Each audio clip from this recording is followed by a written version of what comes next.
Oh, yeah. Ooh, that's how it always starts. But then later there's running and then screaming. The world's just changed so radically, and we're all running to catch up. How can we possibly have the slightest idea what to expect? The best intentions. Some of the worst things imaginable have been done with the best intentions. Dr. Malcolm, I have to share a few campfire stories with my uncle. You can convince the Washington Post and the Skeptical Inquirer of whatever you want. But I was there, I know what happened, and so do you. I don't think you're giving us our due credit. Our scientists have done things which nobody's ever done before. Yeah, but your scientists were so preoccupied with whether or not they could that they didn't stop to think if they should.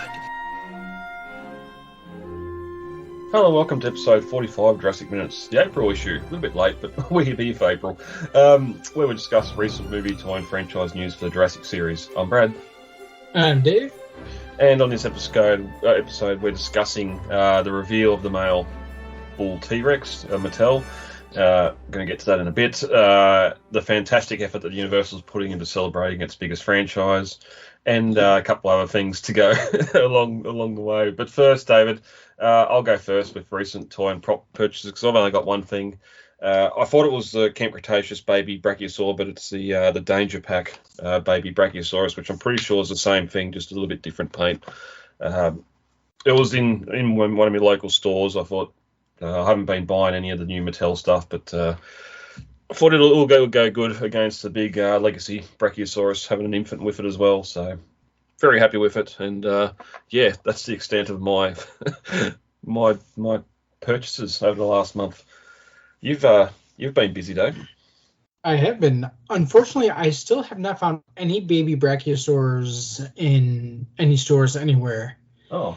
And the online offerings seem kind of steep. They're like 3 times what I retail for. Yep. But yeah, I picked up a couple things this month.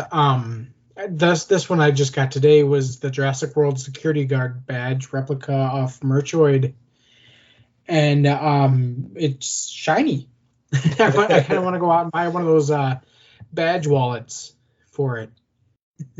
Is it like the park ranger badge or sorry, security? No, it's the actual security officer badge. So. Oh, okay. Yep. And then I also was able to find the Hammond Collection Pachycephalosaurus in store, and I love it. Nice. It does. It looks so good. Yeah, I've had a recent update. It's going to be coming here. We're going to be getting in stores in August, apparently. So a little bit of a wait, but hopefully it might duck its head up at the July sales we normally have for the start of the new financial year. And lastly, we discussed this one on our last month episode, but the Noble Collection Baby Raptor returned in stock on Amazon. I haven't seen the Jurassic Toy Electables on the Noble Collection website yet, but they're being restocked on Amazon, so that's good to see. The Baby Raptor is in fact life size. I can confirm that now, having it in hand, and it looks great. Yeah, there's been a lot of people in the franchise, the fandom that have been getting their hands on that, and it is a good thing that it's come back up on Amazon for purchase because we were worried whether or not you'd be able to get it after that initial run, and it's going to be a going theme into some of this new 30th anniversary stuff that's been done as well. Just how much backup and second runs, third runs are there going to be of things, or if it's just one and done, and if you didn't get it, you're going to be paying a lot more money on eBay if you want to get it. But it's a fantastic looking figure. I haven't got it yet. I am sort of looking if it's back on Amazon. I might check Amazon AU and see if they can ship it in for me. But very good. You didn't? Did they have the blue as well, or you didn't want to get both of them at once? They do have the blue back in stock as well. I only bought the egg because that was the one that I wanted more. I'm not sure if I'm going to go for the blue one yet or not, because I'm not like super satisfied with the finish. I mean, for only like $30, I mean, you can't really complain too much. I mean, it's clearly not going to be collectible quality paint here, or like high scale collectible, I should say, quality paint here. But it's passable. It looks good sitting on the shelf, but I don't think I'm going to go for blue. Mm-hmm. Oh, too easy. So that's basically it for our collectibles, what we've been purchasing. Dave, how about we get into some news? Sounds good. What species is it? It's a velociraptor. You bred raptors.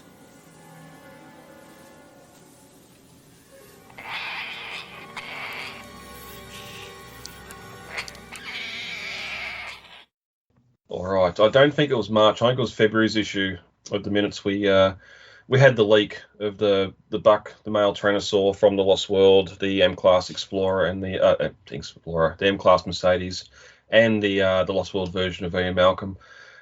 The second two, we still haven't seen anything official yet. Apparently, that's still a couple of weeks away, but they have released photos in hand of the buck, the male Rex. Not quite the same paint as what we see in that leak. This must be a different test shot or something. A little less of the darker colours on the back around that pitiful attempt at yellow paint on his spine there. But Dave, we've both had spent a lot of money on custom male T-Rexes. You've got a lot more than me. What about the cheaper version here of the Mattel buck T-Rex? Going straight to Goodwill as soon as I get the set. Yeah, anyone that follows the Jurassicpedia on Facebook, behind the gates, and that sort of thing, you would have seen many of our comments when this thing was revealed. Mm-hmm. It's a shame. It's a shame. I think you brought it up, the fact that it looks like they've spent a lot more money and paint and that on the M-Class and Ian himself, and maybe if they hadn't done that, then could have shared a bit more back to the male Rex. But yeah, I think in terms of this set, Mattel knows they know what the target of this set is. It's the M-Class that people have been scrambling for. I fully expect them to eventually do a male T-Rex in Hammond Collection, and I fully expect it to be much better than this, which is basically just a kind of green blob with some yellow and black stripes, kind of like just in the center of the back. This is very, very, it's very, very underwhelming, but we've already known that it was going to be underwhelming. And like I said, I think Mattel's focus was solely on Malcolm in the car here. Just because they know that, they release, first of all, Mattel has to have, I think, a dinosaur with every vehicle release. And I think that's what they mandate by Universal, just because they didn't think the cars were selling well enough without one. And second, Mattel releases so many T-Rexes all the time, so it's not going to be a big deal if this one's kind of a miss. I think we know it, they know it, and I think they'll probably eventually re-release the sculpt with better paint sometime in the future. I hope. Yeah, agreed. Yeah, well, you bring up the fact that they spend more on the vehicles now. I'm just thinking back to the Roland set, for instance. I'm pretty sure the Parasol office wasn't too bad with that, but then you do just have the Jeep that's pretty much olive drab. There's no, like, the M-Class is going to have the pattern on it, which is a lot more paint. And, of course, Ian's wearing different, the red shirt and that as well, so there's different colours that are going to be going on to Ian as well. Mm-hmm. And the different head sculpt, too. He's got the short Lost World hair. Yeah. There was something else. What was I going to... The head sculpt is nice. We can see a bit more of that new head sculpt, but yeah, as a figure itself, it's very underwhelming. Yeah. I'm sure that whoever buys it will end up they'll just repaint it into more accurate colors, but for me, it's not worth it for me to keep it, especially having this very nice Hammond Collection male T-Rex on my shelf. Yeah, I'm looking at mine now. Very nice, very nice. I suppose the other thing too, I haven't got the articles or in hand photos up here, but we've just got two more Tyrannosaurs that have been announced, two sort of desert camo, desert coloured ones, and just the paint looks so much better on them. and they're not on-screen versions of any Tyrannosaur we've seen. And it's like you spend all the money on the paint for that. Granted, it's a figure by itself, but yeah, it's just a shame they can't sort of do it with these gift sets. Yeah, this one that you're talking about, the Walmart exclusive Epic Attack, it's actually a pretty nice figure. The sculpt has some very nice sharp detailing. It's got 2 different areas of dino damage, it looks like. The paint is nice. It's got like a nice fade from darker to the normal brown on the legs, and the back has a nice coloration to it. Weirdly enough, the neck seems kind of long. Like, I don't know why they did that, but looks like they added. Oh, I see why they did that, because of the second dino damage eyes on the neck. So they sculpted in the neck, but then kept the regular head sculpt as well. So it kind of creates an extra long neck. Oh, okay. That'll do it. Yep.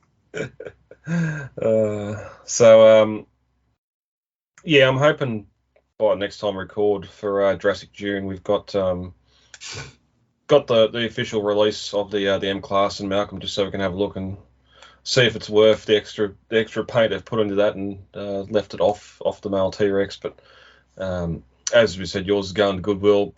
This one might go into the son's toy box with a couple of the other T-Rex and not so much on the shelf. Yeah. Hopefully it's not too expensive. I've been worrying about that price point. I'm hoping sort of the $50. Yeah, fingers crossed anyway. Something I was not expecting. I know Takara Tomy for the work they do with Hasbro and Transformers. I was not expecting something related to Jurassic coming from them. They've got some 30th anniversary figures coming in a box set. Tyrannosaur, Dilophosaur, and Velociraptor. So a little bit of a different sculpt, different build techniques than what we've seen with Mattel, including articulated tails, which I don't think we haven't seen in any of the Mattel stuff or Hasbro since the Jurassic World stuff started coming out. So yeah, the Takara Tomy toys. They've released stuff before that's Jurassic related, and their stuff is it's very small and kind of pricey for the for the size, but they're always have great articulation, great color, and great paint, and really good sculpt accuracy in them. Yep. And you get them in a box set, which you got the original, like the 30th anniversary Jurassic logo on there. Yeah, so that is something different. I'm not too hot on the Dilophosaurus paint here. The Raptor looks perfect. The T-Rex kind of reminds me of the Red Rex in a way, because it's kind of a bit more red than the one they've released before. Yep. The Raptor, I think, is the best of the 3 here. The T-Rex kind of looks like it's got the flat nose thing going on, like the Jurassic World sculpt. But, yeah. I'm just trying to think size-wise now. These are probably going to be... I'm thinking the Reveltech T-Rex that come out, male T-Rex that come out a long time ago. About that size or a little bit bigger. Because there's no comparison photos here or anything, but... someone's mentioned here. Oh, okay, 2 to 3 inches long. So yeah, they are pretty small. Yep. Are you going to be looking for these when they come out? Probably not. Like I said, they're usually pretty expensive for the prices that they are for their size. So I usually skip them. Yeah, and just distribution too, whether or not they'll get to actual stores or it's going to be online only purchase. There's another big one as well. Excuse me. Yes, Alan. Given the prices that we charge to students and schools, what sort of improvements have been made in Flynn, NCOM OS 12? And this year we put a 12 on the box. We don't normally talk captives, but there's been some photos coming out of a new wave with some Captives Compys. I love it, the way it's been shot on a log in front of Roland and not the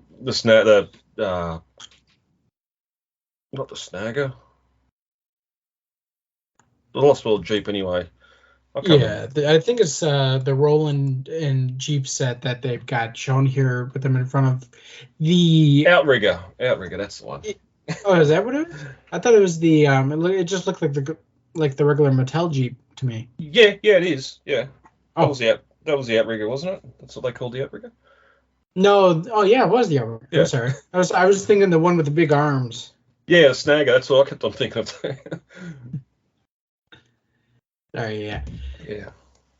But yeah, we'll just talk. There was a kind of a side by side with Roland and the Compys. The Compys are a bit big, maybe a bit more like Coelophysis in size, but the way that they're pictured here on Collect Jurassic's Facebook page, it looks really cool because they look like they're in the foreground, so it looks like the size is a bit more fudged here.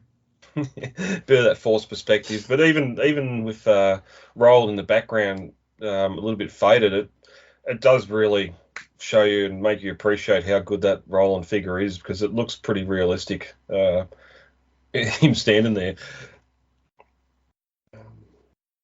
and you said the Coelophysis. If these were in a retro Jurassic carded clamshell or something, I'd probably think they were a redo at the original Coelophysis as well. Just the long beaks on them. Not so much the dark greens and that like we've seen in the Compys before, more of those light colours. But again, for the size, how small these things are, the paint looks fantastic, and you're probably not going to take too many photos with the camera being this close to them, but they look good for what they are and their price. Now we've got a run here of some stuff that Universal's licensed out for the 30th anniversary. We'll breeze through these quickly. First up, we got an advent calendar, which, yay. The 30th anniversary is in June, and we've got a calendar for Christmas. Featuring, of course, the rotunda scene from Jurassic Park, the dinosaur banner flying or floating down as the T-Rex roars. Iconic scene. I know why you do it. I know there's going to be a lot of people who probably pick this up and not open all the little doors just to save it. I've got a couple from other films that I've done the same. I don't think there's any chocolate left in it anymore. It's probably all just turned to dust, back to cocoa. But how are you with advent calendars? Do you grab the theme one each year? Nah, not really. I remember seeing the one last year in store, I think like mid-December, and I'm just like, eh. No Kylo Ren one at home or something? No. Yep. Moving on again, another little novelty here from Goodar Sunglasses.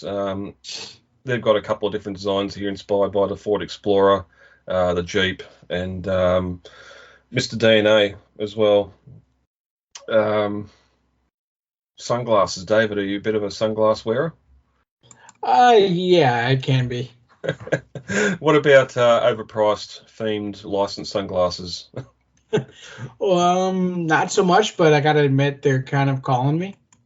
I never spend money on good sunglasses. Yeah, because they break and lose them so fast. Yep. I go straight into the hardware store and buy a 12-pack of safety black sunglasses, and that's all I wear because I know they get dropped, they get sat on, they get everything.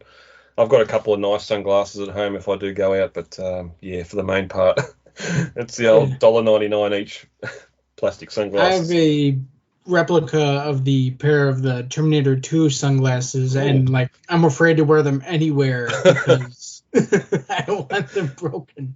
Yeah, yep, no, good call. So you would be looking at picking a couple of these up again, distribution, whether it's from their website, whether it's through Amazon or something else. You'd be looking at grabbing one or more of these. Yeah, I'm not so big on the Mr. DNA one, but the 2 vehicle ones, the Jeep and the Explorer ones, I do like, especially the Explorer ones. Yep. And should mention too, it does come in a cardboard box with a bit of Jurassic art on it, and the Dilophosaur, bit of concept art for Dilophosaur under the lid too, which looks fantastic. Nice vibrant colours there. Whether it's well, it's not crash art, so it's obviously something they've had an artist do up as part of the license. But even actually, I think that's once again, I think that Robert Miranda's Dilophosaurus sculpt again. Once again, a fan sculpt rears its head on officially licensed merchandise. I've tried to get him so many times just to like tell Universal to, hey, like at least pay me when you use this. Yeah, yep. But they would display, and it is nice art, so probably worth getting just for that itself, and maybe wear them when you go to see Jurassic if it's released next month. Yeah. We still don't know yet. I'll go. I was gonna say the Explorer ones almost kind of had like a '90s feel to them, just in the style. They almost feel like one of those tacky '90s sunglasses that I remember. Well, go back to '93. You'd probably see this in the stores with all the stationery and party supplies and that. It feels like the era. Something else that I think belongs in the '90s. Rubber duckies, David. No Darth Vader or Stormtrooper rubber duckies at home in the bathroom. No, but the T-Rex one here, or the Raptor one, I mean, I kind of dig it. Yeah. Numbskull design. It's kind of cute. I gotta admit, it's kind of cute. He's got the evil eyes going too. He knows he's an apex predator. So Numbskull Designs have got the hands on the license as well, and they've got a set of free rubber duckies here, a Muldoon, a Raptor, and a Dilophosaur as well. Again, for the most part, the Raptor, the paint on Dilophosaur, I think looks pretty good, apart from just the orange at the far corners of the frill. But even the Muldoon looks fantastic. Again, I'd ask the question, why? Why do we need to do these as rubber duckies? And at the end of the day, it's going to come down to price and availability. But I'm kind of digging these. I know, I am too. And I think the better question is, why not? Well, I'd also like to ask the question: is it going to stop at these three? I kind of hope not. I definitely hope we get a T-Rex one. I'm surprised they went with the Dilophosaurus before they went with T-Rex. Yeah, and maybe because obviously it's the license for the 30th anniversary, but that Raptor could easily just repaint it into a blue straight away. Yeah, I was thinking the same. We're definitely probably going to get a blue at some point. Yeah. Maybe once the 30th is over, if they're able to keep the license, maybe they will go into other figures. Maybe another human. We'll get a Dennis. Well, then we'll have a Dennis go after the Dilophosaur too. So, or a Hammond T-Rex, Triceratops, Brachiosaur may be a little bit hard, but yeah, do a swan with that one. Yeah, yep. Or a moose. Finally, coming from does not say. Oh no, Loungefly have got their hands on the license as well for the 30th anniversary, and they're doing a line of wallets. Again, one done up in the sort of Explorer paint scheme. I like that black thing's just a tag. So yeah, we've got an Explorer themed wallet here. David, I don't even carry a wallet anymore. I've got a phone that a couple of my cards slip into the back of in its case. So even though this looks like more of just a card case, not so much like your traditional wallet, but are you after a replacement for yours currently, or? No, I still carry the old-fashioned bifold. So it's a nice leather wallet. I swear I remember seeing a bifold wallet like this years ago. I don't know if Universal still sells it, but I swear seeing it years ago. And it was in like the Explorer theme too, with the logo and everything on there.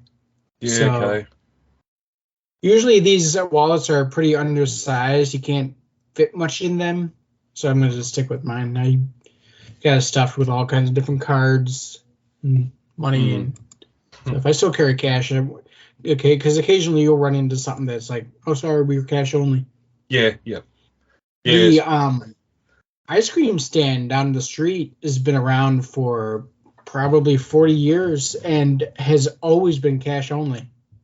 It's gone through like 3 different owners, and it's every time it's always used teenagers who have to calculate everything by hand. No, I'm like serious. Like they have to calculate the tax and everything. They give them a notepad and a pencil. Wow. And you pay in their cash only. It's like one of those weird town traditions, but yeah. Cash is still a thing. Yeah. Yep. I suppose that'll get us into the bigger topic or discussion here with the last couple of items for the 30th anniversary. Here we are. It's May. It's getting to the midpoint of May now. Universal's obviously handed the license out to some of these smaller companies, which obviously all this stuff would have sold out on their websites and that pretty much straight away just because of how big the fandom and the fan base is that wants this stuff. It as you said with the Explorer wallet, it feels like something you've seen at Universal many years ago, and a lot of this stuff, even the advent calendar, it feels like just souvenirs. They wanted a reason to stock the souvenir stand at the end of the Jurassic World tour, live tour, or the whatever they call the Jurassic World ride at Universal now. It just feels like they needed stuff to stock the shelves in there for souvenirs for the tourists, so to speak. We still have no idea if they're going to re-release. I assume they're going to re-release the film in theaters, but that's not going to happen. We completely missed out on the 40th anniversary of Revenge of the Sith. No, that's wrong. Return of the Jedi here over this last week. I'm not that old, man. It'll come, whether I'm still here or not. It'll come. So speaking of which, of the 40th anniversary Return of the Jedi, they did release them limitedly in some of the theaters here, and I was able the other day. I scored the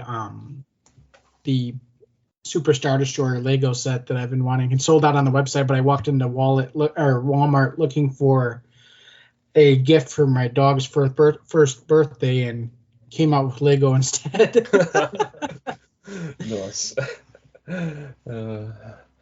Yeah, so I completely missed the 3D redo of Jurassic Park in, when was that, 2010, 2012? 2013, I think. 2013, yeah, when that came out. Missed that, so I've never actually seen Jurassic Park on the big screen.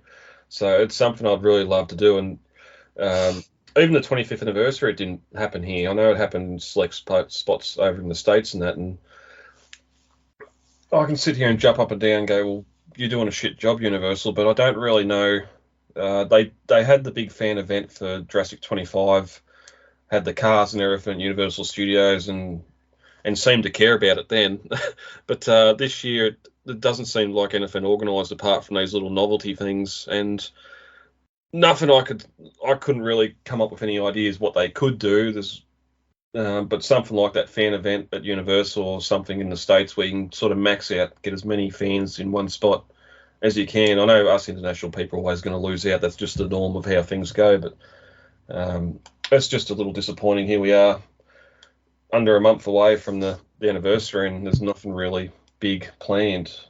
No. There's a steelbook coming out that I know of, but again, underwhelming. It's got a the steelbook cover is literally, I think it has literally the Iron Studios T-Rex on the cover. And then they have like some art cards with like very generic backgrounds and Jurassic World era renders on the photoshopped into them. They have a collectible booklet, which I suspect to be just stuff taken out of the visual history book.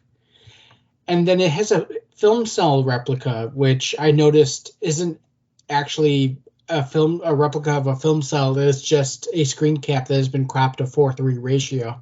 Oh. I thought that was kind of shitty of them to do, to say, "Oh yeah, we're going to give you a replica." Well, no, it's not really a replica. It's just a screen cap that you cropped. Yeah, that. I took the actual screen cap that's in the film cell from the open mat and then was cropped into 4:3 to show what they're doing to create the screen cap. And it's like, how could you? How dare you? But yeah, I mean, I remember there being a list of things. Somebody asked if what you would do for it.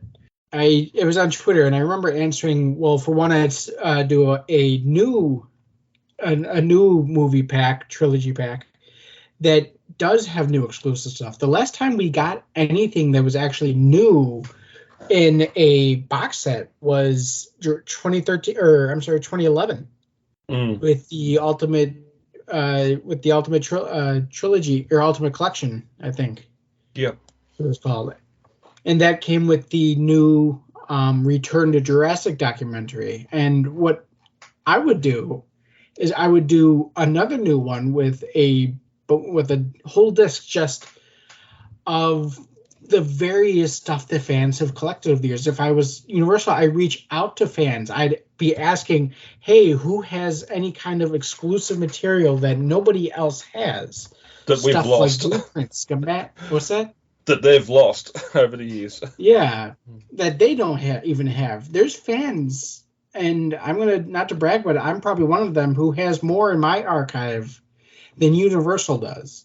Yeah. Universal should be asking around right now to people like Todd Marks and what was his name? I think it's Joshua Winston, who runs Legacy Effects, Stan's son, and they have all those videos that they release on their YouTube that Universal could ask, and they could compile that into its own like semi-feature length featurette. These exclusive videos collected and actually released all into one set. And they don't do that. They don't use one of their greatest resources. I feel like when Palpatine is trying to turn Anakin, use my knowledge, I beg you. Universal has one of the biggest assets, the fandom, and doesn't utilize it like they should be. There is so much in the hands of fans who actually care about this franchise, care about preserving the history of this franchise, and Universal's like, And I don't understand how they could be like that. Yeah. I think they could have done a lot more. I also would have released the movie back in the theaters on June 11th, of course, naturally. I would have done a fan event with all the cast with all the remaining cast from the first movie. And even if they do that, I remember when they did the 25th event, they announced it like a month or two ahead. It was very, very last minute. And people were really disappointed because they're like, I don't have time to save up vacation days for something that's only 3 weeks away. Well, trying to book flights to LA, and the accommodation, the whole lot. Yeah, exactly. I mean, I live on the other side of the country from LA. I don't have time to just run off to LA for a fan event. And if I were them, I would have done an event both in Universal Studios and then again at Islands of Adventure, like, say, a week later. And just do that way, you give both sides of the country an opportunity, because when they do these fan events, they tend to only do them in LA. And that's kind of really restricts most of the country from being able to actually attend these events. Mm-hmm. Yeah, you got to maximize the most amount of fans you can get to attend to, sort of not so much legitimate the event, but to make it worth it for a lot of fans. But as you were saying before with behind the scenes stuff, even look at what Dan at Stuck on Sauna's been able to do at that podcast, just interviewing people that worked on Jurassic Park 3 and some of the stuff that's come out on production and that for Jurassic Park 3 that we never knew about before. And that's just a matter of one fan going out there and interviewing some people in production that are willing to talk. If Universal's behind it, it doesn't have to be a fan. It probably should be just to have that interaction and go. And if you ask a question about the T-Rex animatronic, you can sort of be back and forth on it, where just a plain old interview would probably just ask the question and move on to the next thing. But interview cast, I can't remember his first name, Lynn Terry, like production designers, all that sort of stuff. Again, forgetting the name, the lady that released all the behind the scenes photos from Jurassic Park, all the set photos and that we'd never seen before. Just interview those sort of people that are still, some are finding this stuff for the first time in so many years in their storage lockers or whatever else, or even give people a few pokes and get some fans involved or whatever and find this stuff. That because the amount of times you hear people in production say, I've still got something that it's in storage somewhere, and that's never going to be found until they unfortunately probably die and the family's got to clean it all out, and then it may be lost forever. But there is a lot of things that they could be doing but seemingly aren't. Not when Fast 10's about to come out and they're about to get another $2 billion off their Fast franchise. So priorities, I think, aren't quite there for Universal. But yeah, it's a shame. Anyway, that's been the news for April.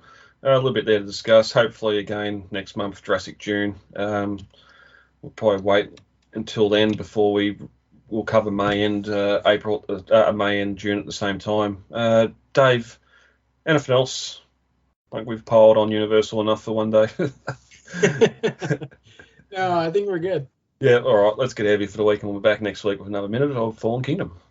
All right.